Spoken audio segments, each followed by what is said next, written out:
mavzu bo'yicha sizlar bilan qisqacha masalalar bilan tanishtirib o'tamiz. Birinchisini demak, keling soddaroq masaladan boshlaylik.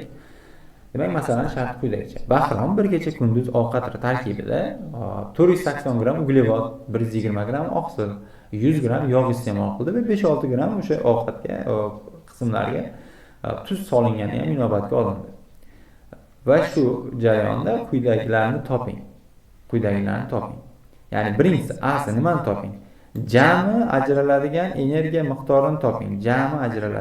Ya'ni mana shu oziq moddalardan ajraladigan jami energiya miqdorini toping. Buning uchun nima qilamiz? Buning uchun boyagi yuqoridagi, demak 1 gram uglevod, oqsil, yog' miqdorlaridan ajraladigan energiyani biz yodib olganmiz, bilamiz. Demak 1 gram uglevoddan 4,1 bo'lsa, demak 480 kilokaloriyadan, ya'ni 480 gramdan qancha proporsiya? Demak 1968. Ya'ni 120 gram oqsildan qancha? 492 kilokaloriya. 100 gram yog'dan esa 9,3 ga ko'paytirsak, demak 930 kilokaloriya. Odatda siz masalani tezroq ishlash uchun buni masalan oqsil bilan uglevodni massasini qo'shib turib, uni 4,1 ga ham ko'paytirsangiz bo'laveradi. Endi biz kengroq tushuntirish uchun buni alohida sizga ko'rsatganmiz. Demak, jam umumiy holatdagi energiya demak bizda 3390 kilokaloriya. Xo'p, savol tug'ilishi mumkin. Nima uchun tuz energiyasi qo'shilmayapti? Sababi tuz bu jarayonda bizga umuman energiya bermaydi. Aksincha tuz sizni energiyangizni nisbatan parchalab olishi ham mumkin. Bu adabiyotlarda berilgan ma'lumot. Tuz iloji boricha tuzni o'sha kamroq iste'mol qilishga harakat qilish kerak. Demak, masalaning javobi 3390. Demak, yana bir bora qaytarib o'taman. Demak, A shartida berilgan. Jami ajralgan energiya. Har bitta moddani, uni 1 gram uchun sarflanadigan ajraladigan energiya miqdori ko'paytirib, uni jami yig'indisini topib qo'ysangiz bo'ldi.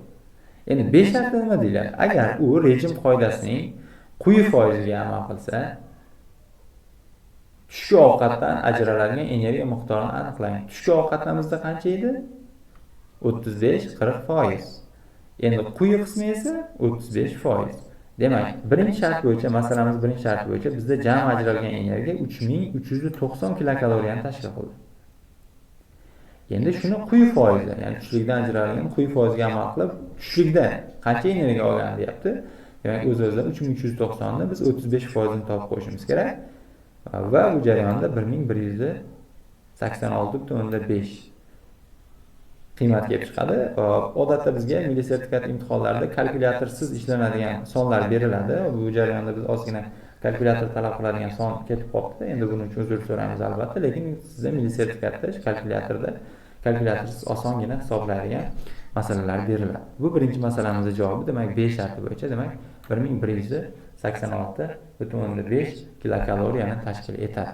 Demak, navbatdagisi bizda ikkinchi masalaga nisbatan murakkabroq masalani oldik. E'tibor beramiz.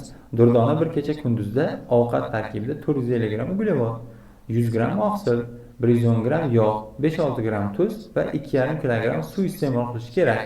Agar uni tana massasi 49 kilogramni tashkil etsa, endi mana shu asosiy e'tibor beradigan joyimiz. Asosiy moddalar almashinuvini ta'minlashga sarflanadigan energiya miqdorini aniqlang. Kilokaloriyada aniqlang demoqchi. Demak, yana sizga umumiy holatda mana energiya miqdorimiz, har bitta energiya miqdorimiz, ya'ni masalan shartda berilgan bizga qismlar, mana e'tibor berishimiz kerak bo'lgan qismlar. Ana endi biz yana nimaga e'tibor berishimiz kerak? Qarab turing. Bizda masalan shartida asosiy moddalar almashinuvini ta'minlashga sarflanadigan energiya. Biz demak yuqoridagi prezentatsiyamizda, slaydimizda aytdikki, asosiy moddalar almashinuvini ta'minlashga 1 kilogram tana massasi uchun mana shu joyda ko'rsatib o'tyapmiz. 1 kilogram tana massasi uchun 24 kilokaloriya energiya sarflanadi. 24. Demak, o'z-o'zidan masalan ishlanishi oddiy. Bo'ldi. 49 kilogram tana vaznimi? Uni 24 ga ko'paytirib qo'ying, bo'ldi. Demak, 1176. Demak, javob 1176. Demak, 49 kilogramli bu qismlarchi yuqoridagi masalan 450 gram uglevod, 100 gram oqsil, 110 gram yog', bu bizga hozircha masalaning javobini yechishda bu bizga shart emas. Shunchaki bu chalg'itish uchun berilgan xolos bizga. Ya'ni siz asosiy moddalar almashinuvi uchun, ta'minlash uchun sarflanadigan energiya miqdorini toping deyilganda, Shu odamning tana vaznini 24 ga ko'paytirish orqali nima qilishingiz mumkin? Topishingiz mumkin. Albatta, yuqoridagi shartlarni ishlab topsa ham bo'ladi. Masalan, bunda nisbatan ancha ko'proq vaqt ketadi va qiyinroq hisoblanadi bu jarayon. Demak, biz yana navbatdagi masalamiz. Endi navbatdagi masalamiz nisbatan ularga nisbatan endi salgina murakkabroq. Demak, diqqat turamiz. 3-masala. Tohirning ovqatlanishidan hosil bo'lgan energiyaning 1300 ya'ni 1130 kilokaloriya miqdori tana harorati doimiyligini saqlash uchun sarflanadi. Demak, e'tibor beramiz. Yuqoridagi jami energiyaning 3dan 1 qismi to'qima organlar ish bajarish uchun 3dan 2 qismi. 3dan 1 qismi esa tana harorati doimiyligini saqlash uchun sarflanadi degan qoidamiz bor edi. Shuni eslab qo'yamiz. Endi Tohir iste'mol qilgan ovqat tarkibida oqsil miqdori uglevod miqdoridan 5 barobar kamligi ma'lum bo'lsa, uglevoddan ajralgan energiya miqdorini kilokaloriyada hisoblang. Demak, bizda masalan sharti quyidagicha berildi, mana e'tibor beramiz. Masalan, shartda berilgan qismlar. Va endi biz masalan ishlashga o'tamiz, yechimga o'tamiz. Bu jarayonda asosiy hisoblab oladigan qismimiz nima? Asosiy hisoblab oladigan qismimiz demak 1130 kilokaloriya energiya, jami energiyaning 3dan 1 qismini tashkil qiladimi? Demak, 3 qismi qancha? 3390 kilokaloriya ekan. Buni topib oldik. Bu birinchi ishimiz hisoblanadi. Endi yog'dan ajralgan energiya. Bizda ma'lum son berdi yog', mana yog'ga e'tibor bering, 100 gram. Yog'dan ajralgan energiya 100 gramdan demak 930 kilokaloriya. Ana endi bizda oqsil va uglevod. Oqsil uglevoddan 5 barobar kam ekan. Demak, oqsilni x gram desak biz, yog' unda 5x gram bo'ladi. O'z-o'zidan energiya qiymatlari ham oqsil uglevoddan 5 barobar kam energiya hosil qiladi. Demak, yog' energiyasi aniq 930. Endi keyingi masalan, keyingi qismi esa mana qarang. Jami 3390 kilokaloriya energiya bor edi. Masala qisqacha tenglamoqchi bo'ldik. Demak, uglevoddan ajralgan energiya, oqsildan ajralgan energiya va jami yog' energiyasi 930 kilokaloriya. Shu teng 3390 ga. Demak, mana shu tenglamani yechsak biz, x imiz 100 gram. Ya'ni bu 100 gram nima? 100 gram mana bizda x o'rnimizdagi son. Ana endi bizdan uglevoddan ajralgan energiyani so'ralgan o'rtoqlar. Demak, uglevodni massasini topamiz. Uglevodimiz mana demak 5x deb belgilagandik biz uni. 5x. Demak, bizda x o'rniga qo'ysak 5 ko'paygan 100 demak 500.